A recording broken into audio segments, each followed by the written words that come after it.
ड्रीमफोक्स services limited एक समय पर भारत की सबसे चर्चित एयरपोर्ट सर्विस एग्रीगेटर कंपनियों में से एक थी, जिसने अपने एसेट लाइट और टेक एनेबल्ड मॉडल के जरिए निवेशकों का ध्यान खींचा था। लेकिन हाल ही में आई एक बड़ी खबर ने इस स्टॉक को जमीन पर ला पटका है, और यही है इस वीडियो का फोकस। 1 जुलाई 2025 को कंपनी ने एक्सचेंज को सूचित किया कि उसके दो प्रमुख क्लाइंट्स, एक्सिस बैंक और ICICI बैंक के कुछ प्रोग्राम्स को बंद कर दिया गया है। ये वही बैंक हैं जिनके जरिए ड्रीमफोक्स को सबसे ज्यादा ट्रैफिक और रेवेन्यू मिलता था। कंपनी ने यह भी स्वीकार किया कि इस बदलाव का असर मटीरियल इन नेचर हो सकता है, यानी वित्तीय रूप से महत्वपूर्ण। इसके बाद से 3 दिनों में स्टॉक में 21% से अधिक की गिरावट दर्ज की गई है।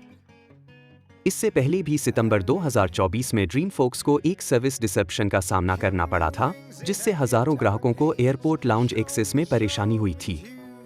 इस घटना के बाद से ही कई बैंक और कार्ड नेटवर्क जैसे मास्टरकार्ड ड्रीमफोक्स से दूरी बनाकर सीधे लाउंज ऑपरेटर्स से डील करने की दिशा में बढ़ रहे हैं।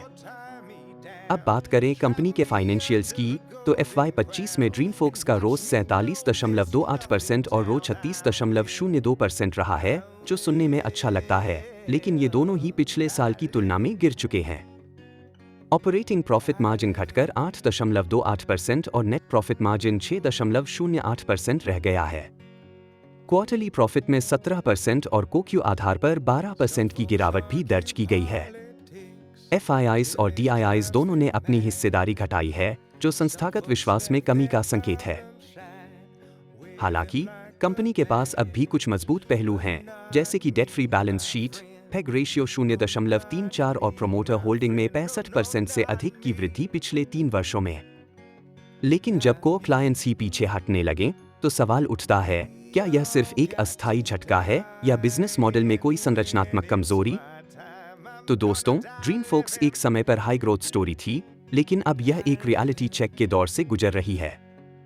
निवेशकों को चाहिए कि वे इस स्टॉक को अब सिर्फ नंबरों से नहीं, बल्कि बिजनेस रिलेशनशिप्स और क्लाइंट स्टिकनेस के नजरिए से भी देखें। यह वीडियो केवल शैक्षणिक और जागरूकता के उद्देश्य से प्रस्तुत किया गया है। निवेश से पहले अपनी रिसर्च अवश्य करें या किसी प्रमाणित वित्तीय सलाहकार से सलाह लें। अगर वीडियो पसंद आया हो तो लाइक करें, शेयर करें और चैनल को सब्सक्राइब करना न भूलें। और हाँ, कमेंट में बताएं, क्या ड्रीमफोक्स अब भी आपके पोर्टफोलियो में है या आपने इससे दूरी बना ली है?